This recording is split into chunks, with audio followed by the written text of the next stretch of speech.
Do scientists talk nonsense? And if they did, could you tell? It turns out, and this is no surprise, that as soon as a scientist or anyone else steps outside of their area of expertise, they find it almost impossible to tell if what they are listening to makes good sense or is nonsense. In the 1970s, some psychologists hired an actor to give a nonsense lecture.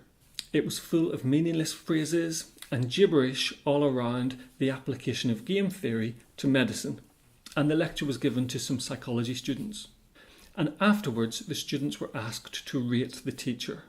And even though they learned absolutely nothing, they rated the teacher as very interesting, very engaged, very switched on about their subject. In fact, they rated the actor as well as they rated their other professors. This is usually taken to demonstrate how silly teaching evaluations can be.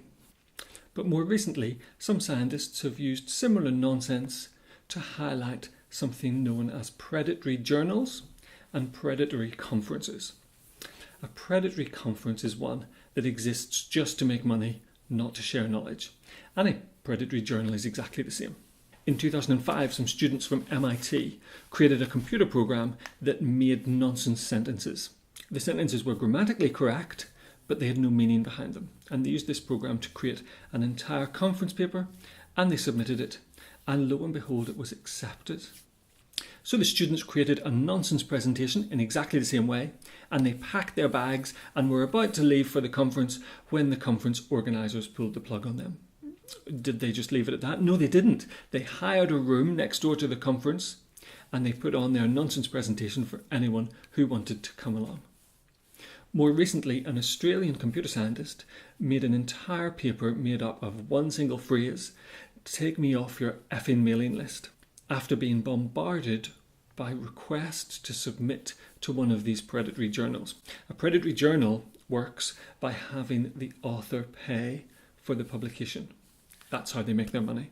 Thinking that he might finally be taken off their mailing list because of this, he was stunned to find the paper being accepted. This is supposedly a peer review journal. And the sad fact is that some scholars are prepared to go along with these predatory journals and predatory conferences. Often an academic is judged by the number of papers they publish. It's a stupid metric, and everyone agrees it's a stupid metric, but it does happen. And so some scholars are quite happy to pay these predatory journals some money to publish their nonsense research because it makes their CV look good and it allows them to get promotion. So do scientists talk nonsense? Yes, sometimes they do, but their papers rarely appear in search results. They rarely appear in literature reviews. And the reason is because legitimate scientists working within the field recognise them for what they are. So their impact is almost zero. Bye-bye.